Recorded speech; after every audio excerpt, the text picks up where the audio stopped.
Olá, está começando o ES News Entrevista aqui na tela da Rede TV Espírito Santo. Seja muito bem-vindo, que bom ter a sua audiência, também a sua companhia junto com a gente.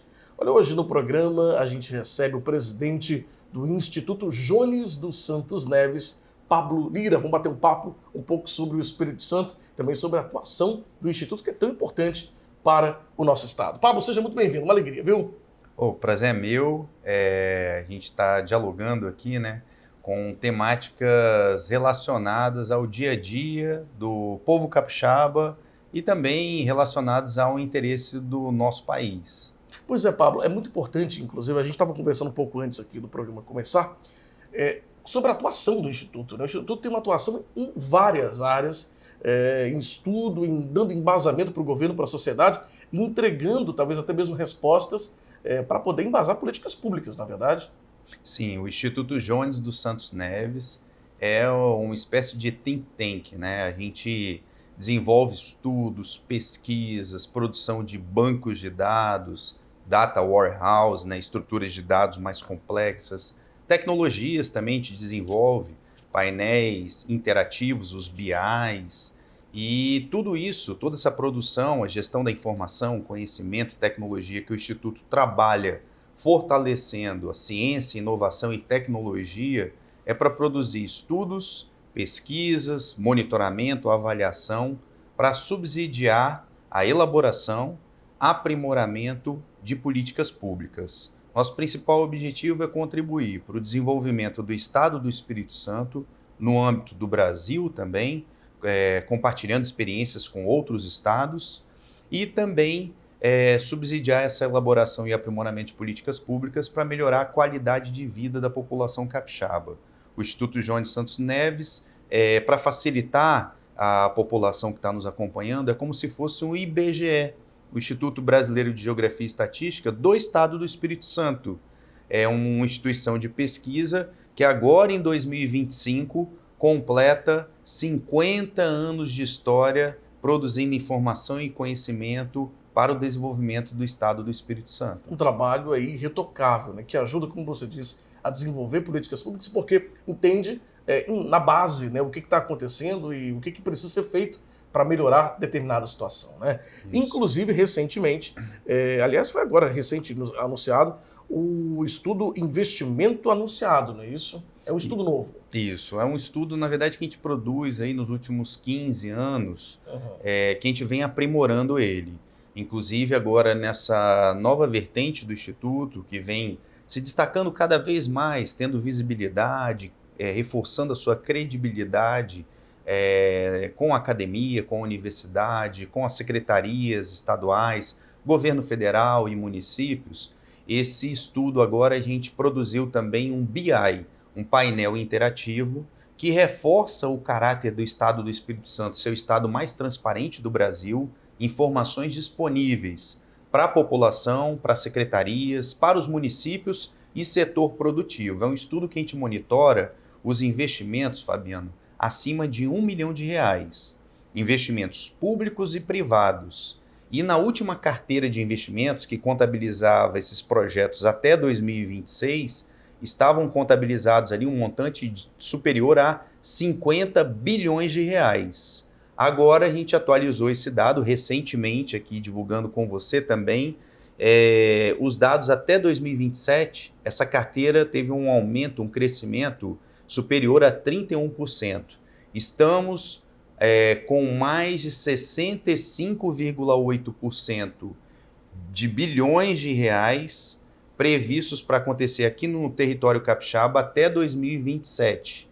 Então, são investimentos em várias áreas: comércio, serviços, administração pública, educação, saúde, várias áreas, segurança, indústria, construção. Essa carteira tem um peso muito forte da construção, desde o mercado imobiliário aqui no estado, que está pujante, está aquecido em municípios como Vila Velha, Serra, entre outros, mas também o investimento público na construção de grandes obras históricas que estão transformando a realidade da mobilidade urbana daqui do estado para melhor, como a terceira ponte, a nova terceira ponte, ciclovia da vida, a Rodovia das Paneleiras, Complexo Viário de Carapina, o Portal do Príncipe. Então é um conjunto de obras que representam investimento público, na verdade, o maior investimento público da história do Estado do Espírito Santo aconteceu agora,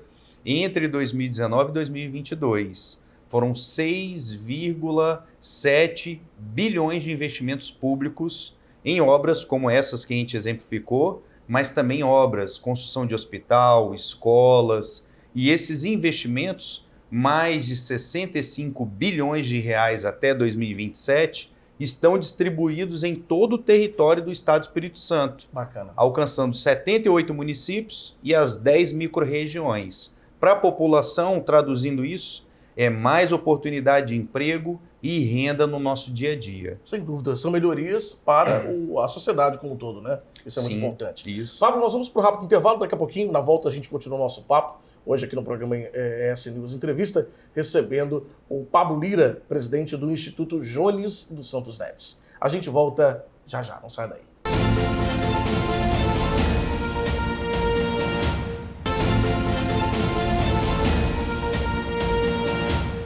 Muito bem, estamos de volta com o nosso programa ES News Entrevista. Hoje batendo um papo aqui com o diretor-presidente do Instituto Jones dos Santos Neves, Pablo Lira. Pablo, a gente falou um pouco no bloco anterior sobre esse novo estudo, né, investimentos anunciados aí junto ao Instituto Jones dos Santos Neves, que tem ajudado muito também e vai ajudar, sem dúvida alguma, na propulsão de políticas públicas, também na melhoria da nossa economia como um todo, como você comentou.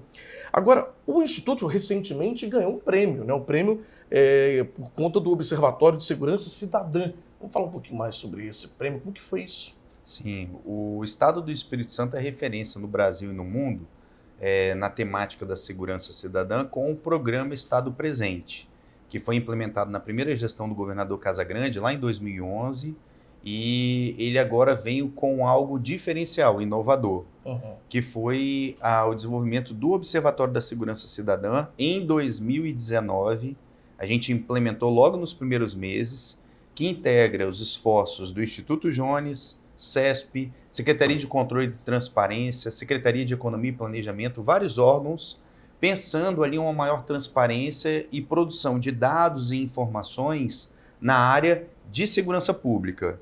Então, esse observatório ele atua produzindo estudos, pesquisas, avaliação, monitoramento de políticas de segurança aqui no Estado, contribuindo aí com a ciência, as estatísticas e a análise criminal aqui no Estado, a inteligência policial.